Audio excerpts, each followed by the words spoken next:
This is Bonjour Chai, the election swinging Jews edition. I'm Avi Feingold, and I'm here with Phoebe Maltzbovy and special guest William Adler. We are your Frozen Chosen. On today's show, we present you with the Bonjour Chai American election preview, the things you need to know in advance of next week's showdown between Kamala Harris and Donald Trump. Will Adler is here to help us understand what the issues are for Jews, which Jews matter, hint, some matter more than others, and what the consequences are for Jews and Jewish Canadians.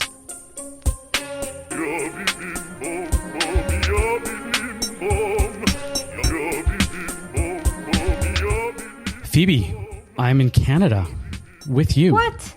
Yeah. You're in Canada with me. I'm looking around. Not with you, but okay. Do you not feel the vibes of being in Canada? But I'm back. Amazing. Feels good to be home. But for today, we are actually, ironically, talking about the U.S., and we have a special guest with us, Professor William Adler.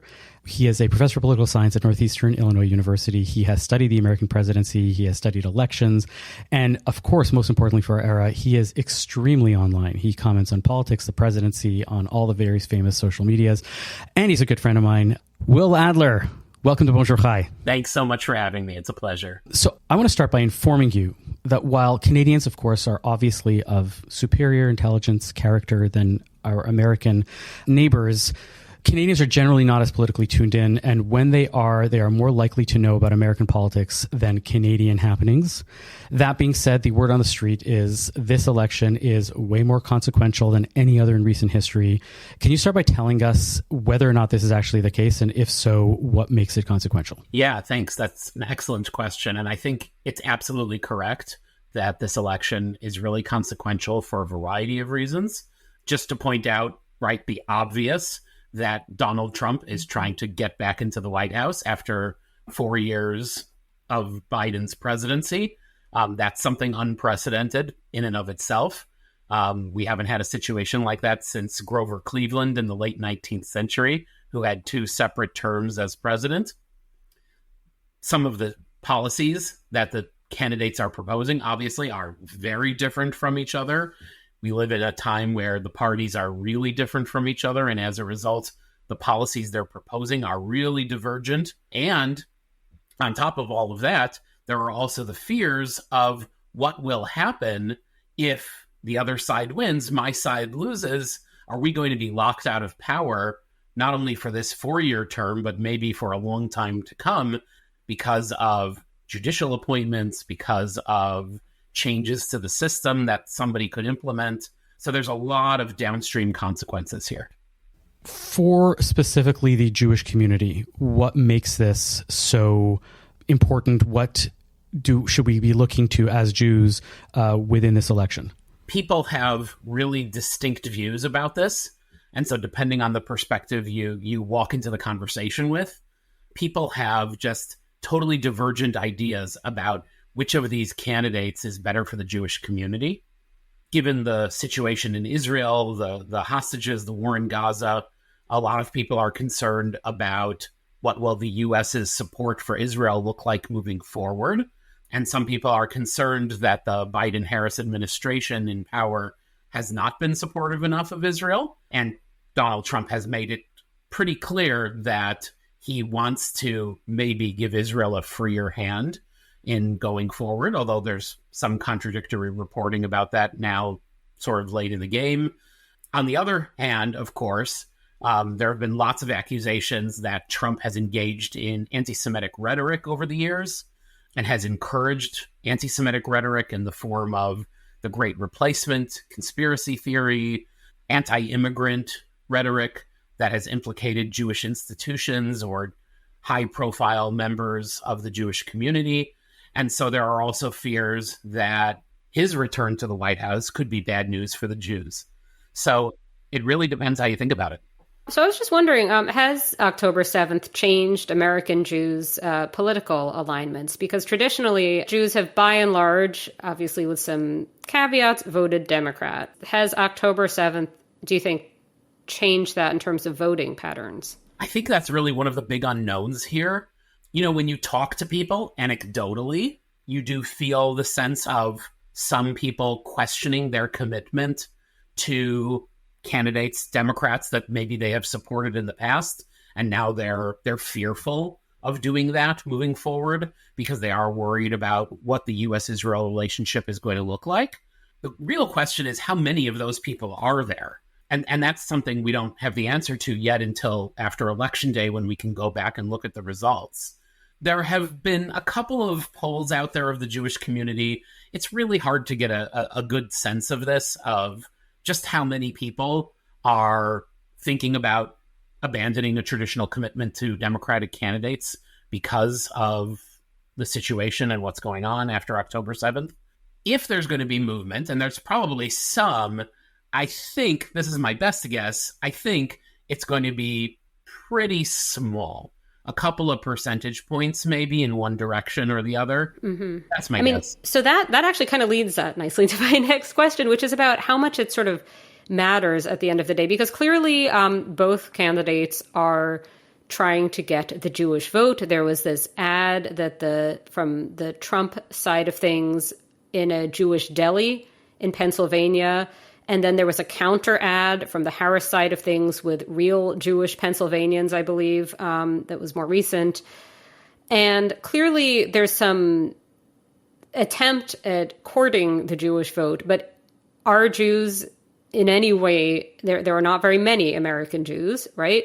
How, given the Electoral College, swing states and all of this, how much does it matter? Can you explain to Canadians, because I think a lot of Canadians aren't even aware that, certain votes don't even matter. So and I think really we only have four states. I think our guest, I would be perfectly capable of it, but I think our guest is the one who should do this. Okay. So short version of this is the way we elect our president in the United States is not through which candidate gets the most votes in the entire country as a whole.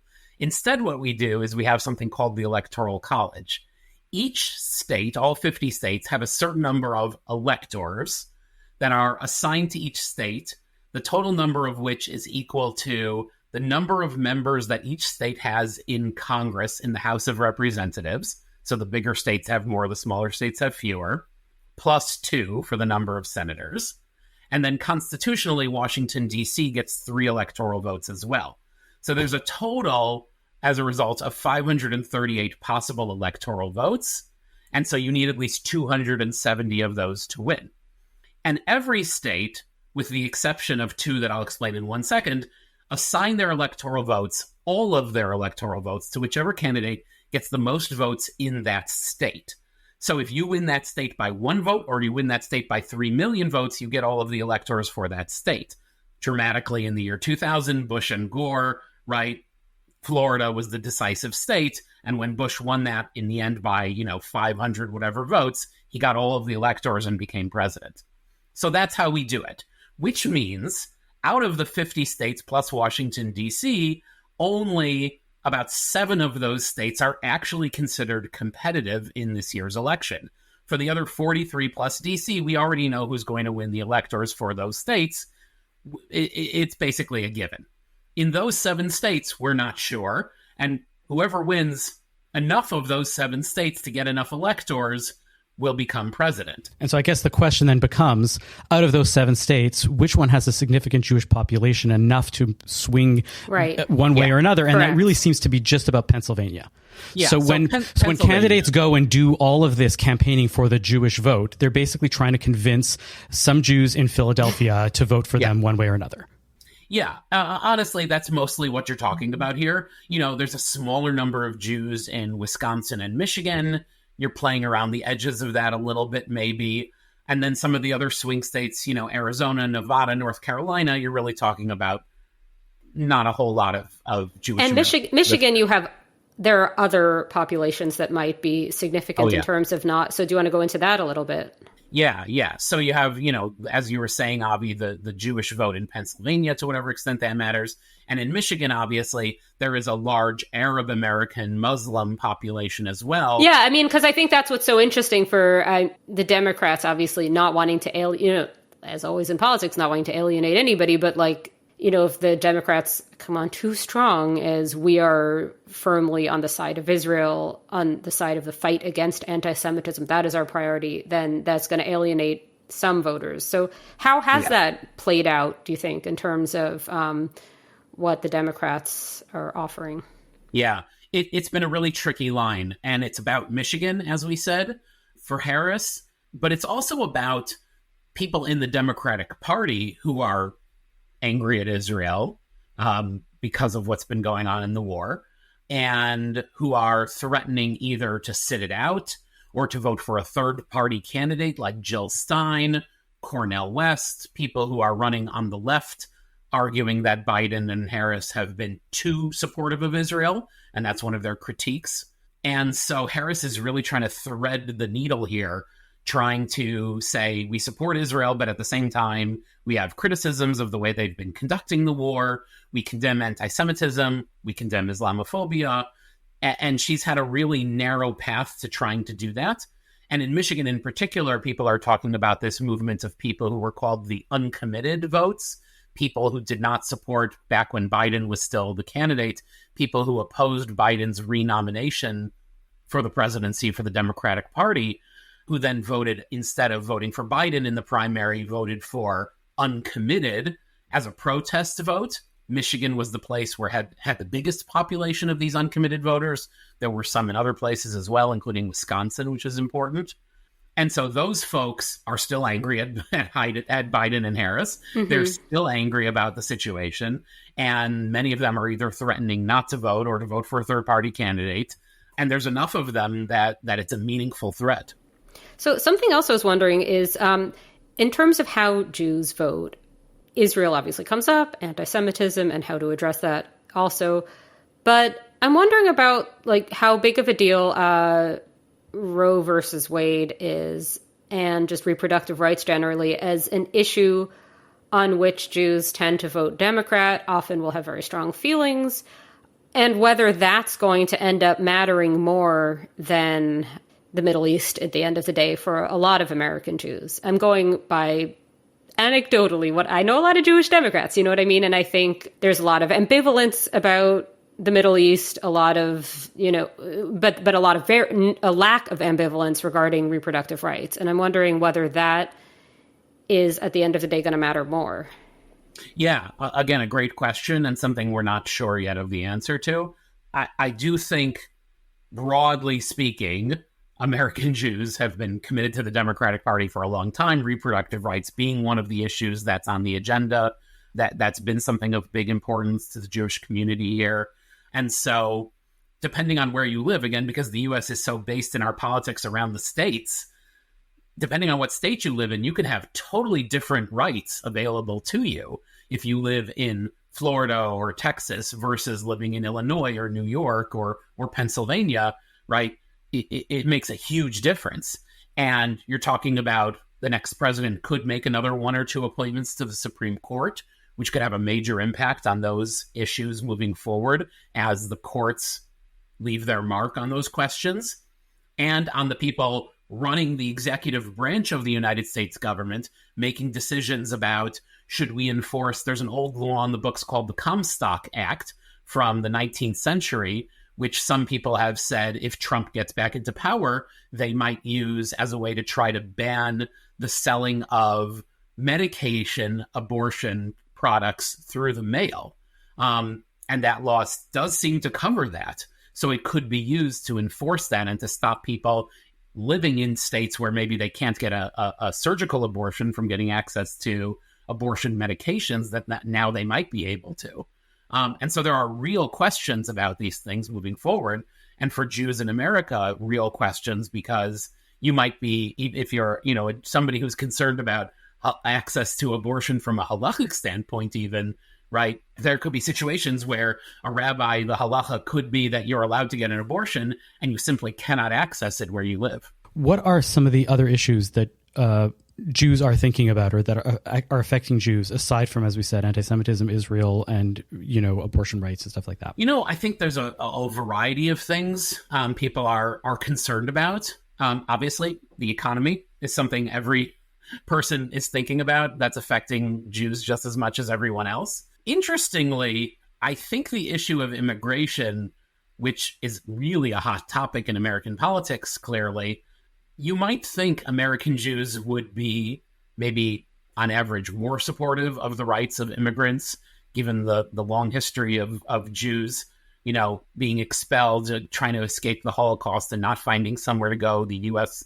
closing its doors to people in the 1930s and 40s, you might think American Jews would be more open and more supportive of immigrant rights. And I think, broadly speaking, they are. But I do sense, again, maybe it's anecdotally, but from talking to people, that the rhetoric against immigration has really made an impact. One of the things that I've been trying to ponder and wrap my head around is whether or not the Jews that are shifting their political alliances or thinking about where they stand and the package of values, the package of whatever it is, are there really Jews that are saying, I care about abortion more than anything else, and therefore I'm voting like my conscience on this one?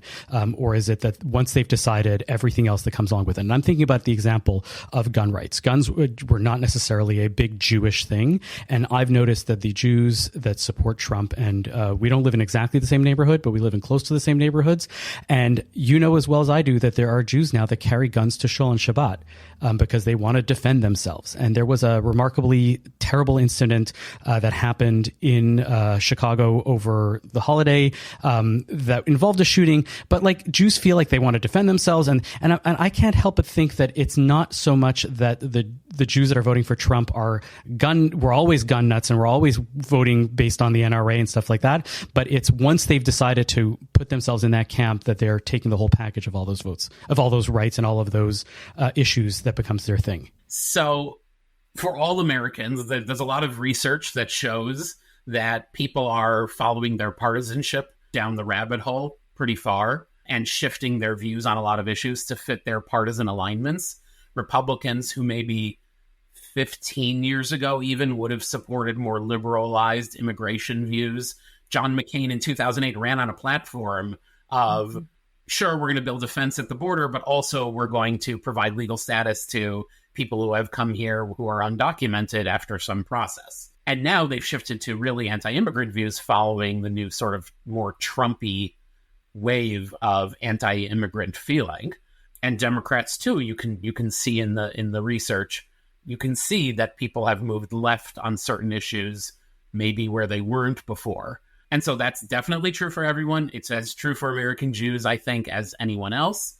American Jews maybe are in a little bit of an interesting position because of those specific conflicting values this time around between the things American Jews have historically cared about deeply in terms of our domestic politics, multiculturalism, and supporting immigration and supporting reproductive rights, versus worries on the other side about antisemitism and support of Israel.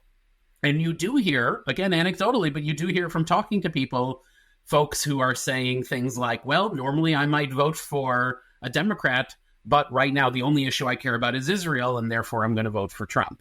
It bothers me terribly. The same Jews that are saying, anti-Semitism is the biggest issue for me, and therefore I'm going to vote, for Trump, because this feels like, 1930s Germany, and I don't want it to become late 1930s Germany, and I need I need Trump to take care of this, are not looking at the fact that autocracies have never been good for Jews, and that we are heading down that path, and that is, as much as one says we are going to be wonderful for you, Jews are never going to really do well in an autocratic regime. I agree with you, definitely. I think there's a danger in putting your faith in a leader who is, using a certain type of authoritarian rhetoric and preparing the ground for policies that would undermine a lot of the values that Jews care about.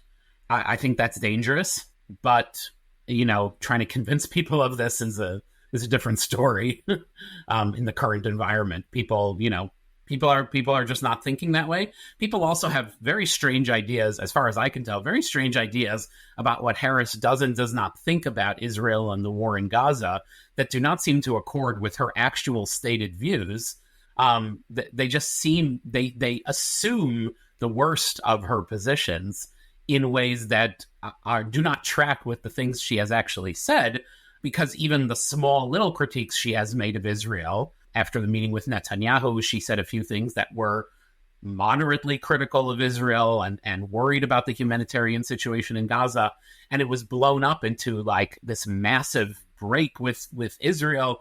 And I don't think that's what she was saying. In fact, as we were talking about earlier, the uncommitted folks, the people on the left of the Democratic Party who are thinking Biden and Harris have been too supportive of Israel, have been extremely critical of Harris. And many of these people say at best they're voting for her because they feel like Trump is just so much worse from their view. But many of them have said they just cannot stomach supporting her because she remains willing to sell arms to Israel. And, you know, you're talking about Harris. I mean, literally, she hosted at the White House a screening of the Sheryl Sandberg film Screams Before Silence about October 7th. She's been very outspoken on this in particular as vice president here. And so I think, you know, people are coming from a place of fear, which I understand.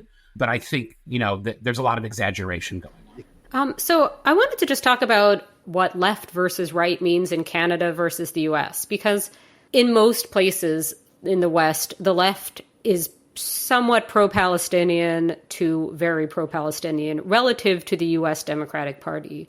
And that if your number one issue is Israel, you might still vote Democrat in the U.S. because, would you say that's something distinct about the United States versus, for example, Canada, but also just Western countries, perhaps generally? Yes.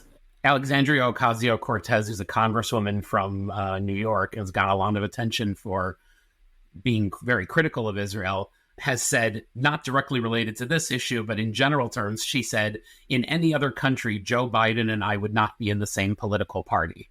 And she got some heat for saying that, but she's absolutely right. In any other country in the world, Biden would be the moderate or slightly to the right even of center in some places, and AOC and somebody like that would be in the left-wing party, which tends to come along with a more pro-Palestinian viewpoint. In the United States, because we have these two big political parties and that's about it, the Democratic Party, which traditionally has been supportive of Israel, does have a strong left-wing contingent that maybe is growing, that is critical of Israel and is more pro-Palestinian. And obviously that's been very highlighted since October 7th. And I do think actually one of the big things of this election, one of the big questions of this election is going to be, what path will the Democratic Party take in its relationship to the question of Israel and the Palestinians? If Harris wins, she has promised anyway to chart what I think is a relatively middle ground view on continuing to support Israel, continuing to arm Israel, continuing to defend Israel against Iran and other threats, while also being critical of specific things Israel has done in the war and in Gaza, and in promising and pushing Israel to provide more humanitarian aid and things of that nature. If she loses the election, the Democratic Party is going to have a massive internal fight over the question of, did we lose because we bled too many voters off on the left because of the uncommitted movement, people who refused to vote for Harris because of the Democratic Party's commitment to Israel? I think it will be a real, just a huge, massive fight within the party, within the United States over the next few years, moving forward toward a 2028 nomination contest for the Democrats over what path will the party take. And I am worried about that, because I think one of the things some people in the Democratic Party may take out of that is, if only we were more critical of Israel, if only we were more pro-Palestinian, we wouldn't have lost this election. Now, it could cut the other way. You could argue, and some Democrats may say this, well, we didn't move to the right enough, either on this issue or on other things, and Trump beat us on crime or immigration, and we need to move more to the center on those things. But I think it'll be a massive fight, and I think Israel will be at the center of that conversation. So can I just add, something that's been really, I've been wondering about a lot, is a lot of the anti-Trump sort of so-called hashtag resistance rhetoric has been, Trump's a fascist. And this has really ramped up in light of that new, that recent Madison Square Garden rally, right? Where a lot of rhetoric, I dare not call it garbage rhetoric. What do I care? I'm not U.S. president. A lot of the opposition to Trump has been sort of based on this idea that there's some sort of continuity between Trump and fascism, generally, Nazism particularly. do Jews, by and large, agree? You know what I mean? Like, so kind of, I don't even know how to phrase this question, because some of this would require sort of like, I don't think there is like polling data on this exactly, but no. But I think I'm thinking about the fact that there's just been, in really just the past year or so, such big shifts in sort of how Holocaust memory even functions, all these things. Yeah. And I just wonder whether in this election, how powerful it is or isn't to say, look, Trump's a fascist. Does that rhetoric work? Right. No, I understand. Yeah. Again, I think it's a really good question. I don't know that we have a strong sense of it yet. And again, it's one of those things that could cut either way. I think about, you mentioned the rally at Madison Square Garden. One of the people who spoke there is Stephen Miller, who was an advisor to Trump in his first term in office and likely would end up working for him again if Trump got elected to the presidency again. Miller is Jewish, and he got up at the rally in Madison Square Garden and gave a rabble-rousing anti-immigration speech, which said, America is for Americans. And it's incredibly ironic, as members of Miller's own family, his uncle and others have pointed out over the years, that Miller's family, came from Belarusia and was not let into the United States during the Holocaust and came in later. And these are descendants of immigrants who are now saying America is only for Americans, which almost exactly copies the rhetoric of the anti-immigration people in the 1930s and 40s who wanted to keep Jews out of the United States. Whether you want to use the word fascism or not, I do think it's something people are concerned about. Are we turning back to that sort of thing? Again, I don't know what the salience of it is. Well, I mean, I guess what I'm saying, like, I could just speak to what I've seen, is that I've seen both Jews saying, can you believe this? Isn't it ironic? All of that. I've also seen other Jews saying, oh, come on, this isn't fascism. Look at Harris. She's a, communist member of the, of Hamas there. You know what I mean? And of course, I'm saying that I'm talking about the rhetoric. I do not believe this personally about Harris. I voted for her. I mailed in my ballot. We can talk about that later. But the other thing I wanted to ask about before, I'm going to give a little personal backstory, which is that I was the sisterhood editor, the women's blog editor at The Forward when Trump was elected in 2016. And the big thing that we had to cover week after week, day after day, was Ivanka Trump, because there was a lot of discussion of how could Trump be an anti-Semite. His daughter's Jewish. His grandchildren are Jewish. Look at this, because Ivanka, as we all know, converted to Judaism prior to marrying Jared Kushner. She's Jewish. I'm not questioning that. I had to do week after week, yes, Ivanka Trump is Jewish, blog posts. The point is, you don't hear about her anymore. There was even a New York Times article. She's just not part of the campaign. The question is, my question is, does this matter? Because, this was a kind of defense against accusations of Trump being bad for the Jews, that he has this Jewish daughter. If she doesn't seem to have his back, if she's not so visible, does that matter? Hard to say. I think people can still use that defense. I've heard people say it of, of course he's not anti-Semitic. He has a Jewish daughter. He has Jewish grandchildren. Okay. I mean, that's all true. But I think part of the conversation, it gets really exaggerated. Trump himself the other night, maybe yesterday or the day before at a rally, said, I'm not a Nazi. Well, that's answering a lot of questions nobody asked. Being a fascist doesn't make you a Nazi. There's different things here, right? Right. We're not talking about, are you planning to round up Jews and slaughter them in death camps? That's not the question we're dealing with. Well, what is the question? What is the question we're dealing with? So it's good you say this. So when people are talking about Trump as a fascist, what specifically is meant at this time? Yeah, I don't think Jews are the target of this. There are other groups in America who are the target of this sort of authoritarian rhetoric and policies that are being planned of, we're going to round up all of the people who are in the United States illegally. We are going to put them into camps and we are going to deport them from the United States of America. And they asked this guy, Tom Homan, who worked for Trump during his term in office and was the director of the immigration agency, Immigration and Customs Enforcement, and possibly could have that role again in the next Trump administration. He was interviewed on 60 Minutes and he was asked, well, what will happen if we have people who are in the country illegally, but their children, because they were born in the United States, their children are now citizens of the United States? Are you going to separate the families, or are you going to deport the American citizens, the children, with the parents? And he sort of hemmed and hawed a little bit and then basically said, well, we'll just deport all of them. So they've moved beyond, we're just, caring about law and order and who's here legally and who's here not, to these people do not deserve to be in the United States because of who they are, because of what they look like, because of their backgrounds. I mean, the targeting could not be more clear after the rhetoric about Haitian immigrants in Springfield, Ohio, who are here legally by and large, and Trump has made it clear that he doesn't care.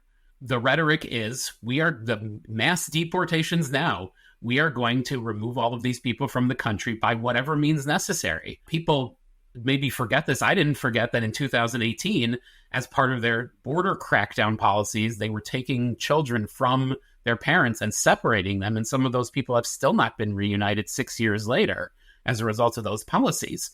That's fascism. Phoebe, when you ask that question of or the notion of Ivanka is Jewish and his grandchildren are Jewish and therefore he can't possibly be an anti-Semite, to me it evokes this moment, right? I'm going to get rabbinic for a second, right? In the book of Esther, where Esther goes to her husband, who is the king, and says, if you are for this plan, you are going to get rid of all the people of Israel, including me, and I happen to be a Jew also. And he's like, oh, I didn't realize this. I am going to change the whole policy because I love you.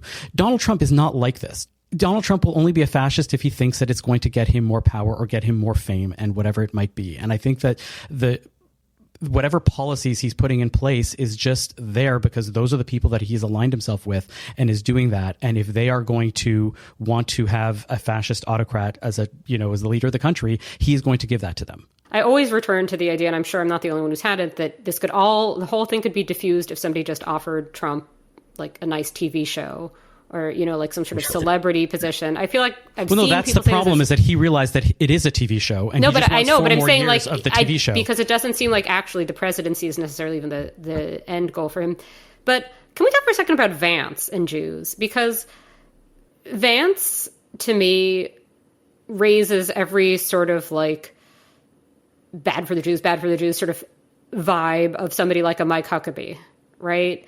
He's a type of conservatism and potentially sort of isolationist conservatism, a mix of sort of isolationism, America firstism, and this Christian conservatism that seems to be a mix of things that Jews really wouldn't like. Now, how much does the Vance pick matter here? Yeah. Again, I've seen people make the argument, well, Vance is so pro-Israel. Look how much he supports Israel. Okay. On the other hand, he voted against the bill in Congress that was going to send aid to Israel because it also aided Ukraine. And so he wants the U.S. He's made it very clear that the U.S. should stop supporting Ukraine, should pull out of our support there, and should basically, as Trump said, let Russia do whatever it wants. End the war as quickly as possible and let Russia take the territory that it's holding in Ukraine, and that'll be the end of it. Siding with Russia does not strike me as a pro-Israel position inherently on this when Russia is working with Iran and other opponents of Israel. Recently, maybe just a few days ago, Vance was being interviewed and he was specifically asked about, under a Trump-Vance administration, will the U.S. aid Israel against Iran? And his answer was kind of wishy-washy on it. He said, well, maybe it would depend on the circumstances, but we have to do what's good for America first. And, then we'll determine if that's, helping our allies or not helping our allies. And Trump has also said, are we going to continue sanctioning Iran? Well, he claims, October 7th wouldn't have happened if I'm president. Okay. Who knows? We don't know that. But okay, you can say whatever you want. But he said, we might not sanction Iran. We might lower the sanctions on Iran. Trump can speak out of both sides of his mouth on these questions. So that doesn't strike me as inherently good for the Jews. And I agree with you that the rhetoric of the Christian right is definitely not something Jews tend to feel comfortable with here in the United States. Jews sometimes will say, well, I'll take it because, sure, they want us all to convert or die in the end times when their Messiah returns, but at least right now they're pro-Israel, so we'll sort that part out later. I think a lot of Jews feel very uncomfortable about that in the United States. Mm-hmm. I'm curious, there's a lot of talk about this being a vibes election, right? That it's not so much about issues, it's just a general sense of yes, you're on this side, you're on that side. To some extent, hasn't that always been true? that the vast majority of voters are just voting based on the vibe of like, yes, I tend to be on the right, and so I'm going to vote on the right or on the left. Why is this election any different than any other election that this has happened? Because I feel like that has happened. Yeah. Manishtana. Yeah, I would say yes, to some extent you're right. Not to get too political sciencey on you, but there's a lot of research going back many decades that shows that even people who claim to be independents or moderates actually really almost always support one side or the other.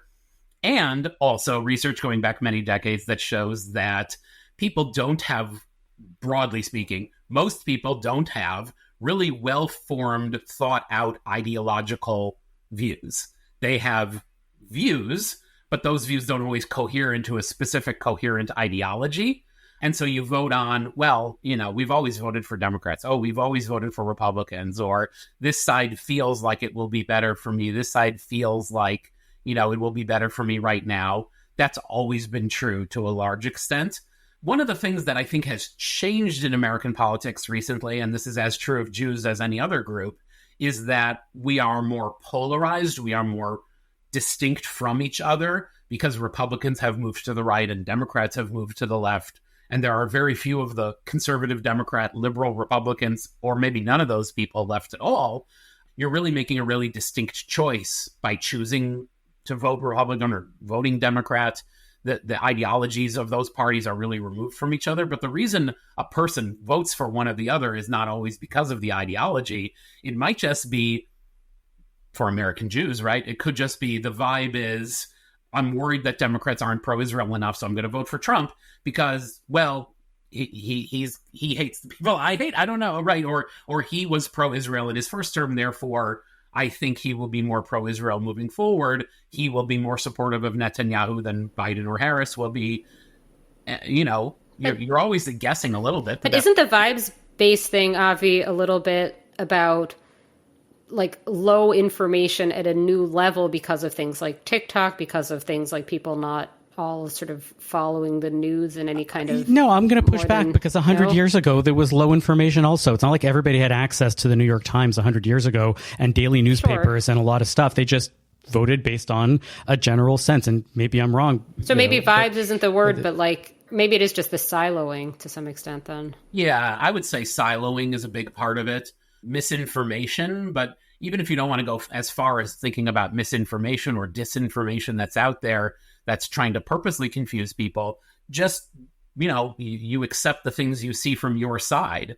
If the person you trust as the leader tells you X, Y, or Z thing is true, people tend to end up believing that it's true. I mean, the classic example of this is when Republicans are in power, they think the economy is good and Democrats think it's bad. And as soon as a Democrat gets into power, the Democrats think it's good and Republicans think it's bad. And you can watch the lines go through an X on the chart right around the time Biden takes office, as Democrats are like, wow, the economy is doing so great. And Republicans are like, no, it's terrible, right? They just flip their views because their guy is in power and people just listen to whoever their guy is. And what's most indicative of that answer is that the economy is the one thing that the president has so little power over. Yeah. And people don't realize this, that everybody talks about the president and the economy, but the fact that the president is so powerless when it comes to the overall trends in the economy is completely lost on the vast majority of people. Absolutely right. This has been most informative. It is a consequential election. Thank you for wading us through all of it and for being a guiding light. Please come back anytime. Will Adler of Northeastern Illinois University. Thank you. Thank you so much for having me. It's been a pleasure.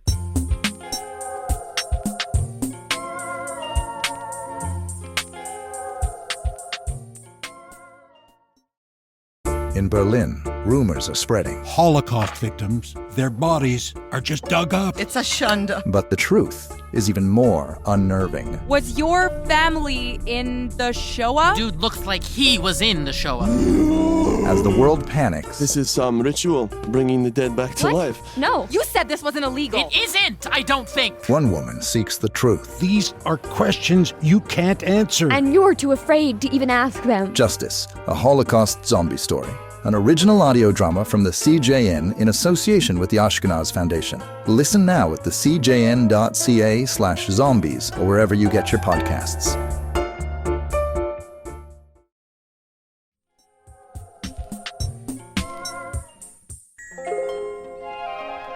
Now it's time for our nachas or broigus. Phoebe, do you have one or the other? Yes, I have a serious nachas and a silly nachas and an endorsement on behalf of myself. Okay? A triple header. Okay.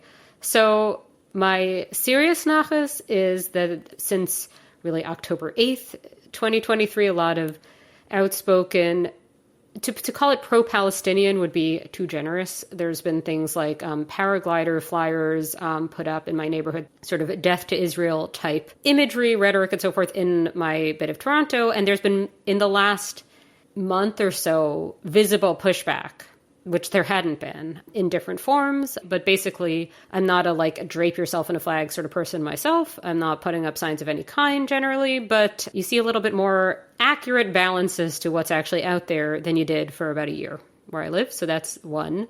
My silly nachas is going to be, we're recording this on Halloween. And if you are an observer of Halloween and you carve a pumpkin, you want to put it out a little early and have the squirrels have at it, because then the face gets spookier. It's really cool looking. Just trust me on this. They eat around the edges of what you carve, and then suddenly you have this very spooky looking pumpkin. I really recommend this. And last but not least, I think Harris is the way to go here. I'm just going to say that, not on behalf of the Canadian Jewish News, on behalf of this Canadian Jewish American Jew. And I am going to endorse Harris. As on behalf of myself, I voted for her. I don't know what would happen under Trump-Vance, and I don't want to see it. So that's my extremely articulate vision for the future of the United States, since we have a few American listeners, I believe. Avi, what have you got? You're forcing me to take the other side. No, I am not even going to get into that. I'm not an American citizen. I'm not going to I'm going to comment plenty on the election, but I don't get a vote, so I'm not going to talk about it. I want to talk about Professor Paul Mendes-Flohr. Did you take any Jewish studies classes at the University of Chicago? I did, and I know that name, Mendes-Flohr and Reinhardt's, right? Yes. So book? Paul Mendes-Flohr was the first professor that I met on my visit to the University of Chicago campus. He made me feel so welcome. He made me feel absolutely worthy of studying there. My curiosity was of value. It was such a nice guy. He became a mentor for my thinking about modern Jewish thought. I still refer to his vocabulary list for I and thou by Martin Buber. I remember he once told me a story about his dog, a Tibetan Mastiff, that was a gift to him from the Dalai Lama himself personally. He wrote so much. He wrote many works. And the major anthology that you just said with Yehuda Reinhardt's called The Jew in the Modern World. That was it's a textbook on Jews and modernity. He wrote a biography of Martin Buber recently. He's actually he was the intellectual executor of the Buber estate, I believe. That's what I remember.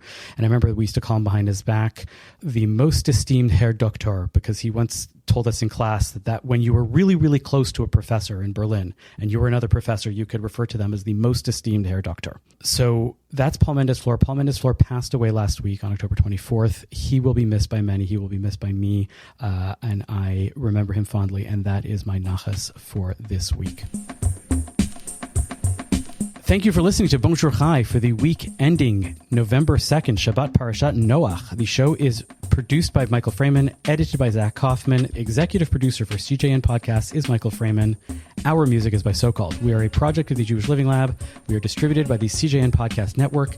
You can listen to all our past episodes on our page at thecjn.ca/bonjour, and you can subscribe to the podcast and automatically receive all episodes on Apple, Spotify, or wherever you get your podcasts. We would love it if you told a friend about Bonjour Chai. It is one of the best ways we get new listeners. As always, you can email us with comments at bonjour@thecjn.ca.